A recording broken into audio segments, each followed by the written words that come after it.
Star hospital సుఖీభవకు తిరిగి స్వాగతం. నవ్వినప్పుడు బుగ్గల్లో చొట్టలు పడుతుంటే చూడ్డానికి రెండు కళ్ళు చాలవనిపిస్తుంది. నిజమే. అయితే కొంతమందికి బుగ్గలు బాగా లోతుకుపోయినట్లుగా ఉంటాయి. ఇలాంటప్పుడు సర్జరీ సాయంతో ఎంచక్కా సరిచేయొచ్చని చెబుతారు డాక్టర్లు. పూర్తి వివరాల్ని ఇప్పుడు తెలుసుకుందాం.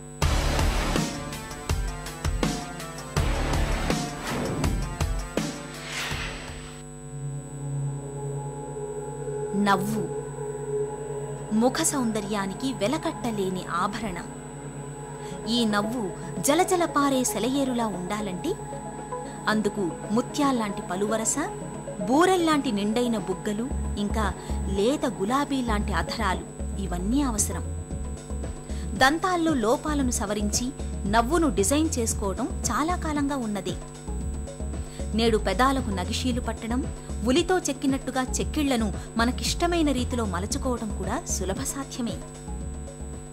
ఈ బుగ్గల్లో మరీ ఎక్కువ గుంటలు కనుక అయితే కనుక వాటిని ఇంప్లాంట్స్ ద్వారా సరి చేయొచ్చు. అలా కాకుండా ఒక మాదిరి పల్లంగా ఉన్నట్టు అనిపిస్తే కనుక హైలనాయిక్ యాసిడ్ ఫిల్లర్స్ ద్వారా సరి చేయొచ్చు. లేదు అంటే కనుక వీటిని పిఆర్పి ద్వారా, అంటే మన రక్తాన్ని తీసి శుద్ధి చేసి కొన్ని కణాలను సపరేట్ చేయడం ద్వారా వచ్చే ప్లాస్మా తోటి దాన్ని ఫిల్ చేయడం ద్వారా కొన్నాళ్ళు ఉంటుంది. బట్ వీటిని మళ్ళీ చేసుకోవాల్సిన అవసరం కూడా కొంత ఉంటుంది. ఇదే విధంగా పెదాల్లో కూడా ఒక్కొక్కసారి ఒక పెదం పలచగాను ఒక పెదం కొంచెం లావుగాను ఉన్నప్పుడు రెండో పెదాన్ని కూడా కొద్దిగా లావుగా, అంటే ఉండాల్సిన దానికన్నా కొంచెం లావు ఎక్కించడం ద్వారా ప్రపోర్షనేట్గా హార్మోనీ అంటాం, అంటే పై పెదానికి కింద పెదానికి ఈక్వాలిటీ వచ్చే విధంగా ఉంటుంది. అంటే కనుక ఒక్కొక్కసారి పెదాలను ఉబ్బుగా పెంచడం కూడా జరుగుతుంటుంది ఇలాంటి మెటీరియల్స్ వాడి. ఇలా కాకుండా రెండు పెదాలు కొంచెం ఉండాల్సిన మోతాదు కన్నా కొంచెం ఎక్కువగా ఉన్నాయి, దీన్ని కొంచెం పలచగా చేస్తే ఇంకా అందంగా ఉంటుంది అన్నప్పుడు దీన్ని ప్లాస్టిక్ సర్జరీ ద్వారా లిప్ టక్ అంటారు. సో కొంత సన్నటి భాగాన్ని తీసేసి మళ్ళీ కుట్లేయటం ద్వారా ఆ లిప్స్ కొంచెం లోపలికి రోల్ అవటం ద్వారా మనకు ఉండాల్సిన దానికన్నా కొంచెం చిన్నదిగా లిప్స్ కనపడే ఛాన్సెస్ కూడా ఉంటాయి. దవడ ఎముక అనేది ఏంటంటే మామూలుగా మనకు ఒక పక్క నుంచి ఫోటో తీసినప్పుడు కొంచెం దవడ ఎముక అంటే చిజిల్డ్ జాలైన్ అంటాం. ఈ జాలైన్ కనుక మనకి కొంత కనపడే విధానంలో ఉంటే రిలేటివ్గా కొంచెం మనం బక్కపల్చగా ఉన్నట్టును ఫేషియల్ ఫీచర్స్ అన్ని బాగా కనపడినట్టుగా ఉంటుంది. సో అక్కడ కనుక ఏదైనా ఫ్యాట్ లాంటిది ఉంటే లైపోసక్షన్ చేయడం ద్వారా ఆ ఫ్యాట్ని తీసేయచ్చు. అలా కాకుండా కొంత ఏజ్ దాటిన తర్వాత, ఒక 40-50 ఇయర్స్ దాటిన తర్వాత కొంత చర్మం లూజ్నెస్ ద్వారా కూడా ఆ దవడ ఎముక కనపడకుండా ఉండొచ్చు. అలాంటి దాన్ని చర్మాన్ని లాగి కుట్టడం ద్వారా కొంత ఇచ్చేయచ్చు. ఇది కాకుండా ఈ దవడ ఎముక మీద ఉండే మ్యాసిటర్ మజిల్ అని ఉంటుంది, అంటే మనం నవలటానికి ఉపయోగపడే మజిల్ అనమాట.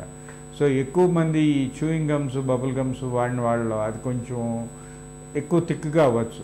ఆ దవడ ఎముక మీద కండరాన్ని కూడా కొంత బొటాక్స్ ఇవ్వటం ద్వారా దాన్ని కొంచెం నిర్వీర్యం చేసి, అంటే అంత థిక్నెస్ లేకుండా దాన్ని పలచబడేటట్టు చేస్తాం అన్నమాట. చక్కటి ముఖార విందానికి చక్కటి నవ్వును మించిన పరిష్కారం మరొకటి లేదు. నవ్వడం వల్ల ముఖంలోని కండరాలన్నింటికీ చక్కటి వ్యాయామం లభించడంతో పాటు మన ముఖ వర్చస్సు కూడా ద్విగుణీకృతం అవుతుంది. నిత్యం వ్యాయామం, తరచూ ముఖమర్దన, యాంటీ ఆక్సిడెంట్లు లభించే సిట్రస్ పండ్లని రోజూ తీసుకుంటూ ఉంటే మన ముఖం నిండు జాబిలిలా నిత్యం తళుకులీనుతూ ఉంటుంది. ఆధునిక వైద్యంలో అందుబాటులోకి వచ్చిన అత్యాధునిక ప్లాస్టిక్ సర్జరీల సాయంతో ముఖానికి నగిషీలు చెక్కి కొత్త సొబగుల్ని ఎలా అద్దవచ్చో, మచ్చలేని ముఖార విందాన్ని ఎలా సొంతం చేసుకోవచ్చో తెలియజేసే ప్రత్యేక కథనాన్ని చూసాం కదా. తిరిగి రేపటి సుఖీభవలో కలుసుకుందాం. మీ ఆరోగ్య సమస్యల్ని వెంటనే మాకు రాయండి.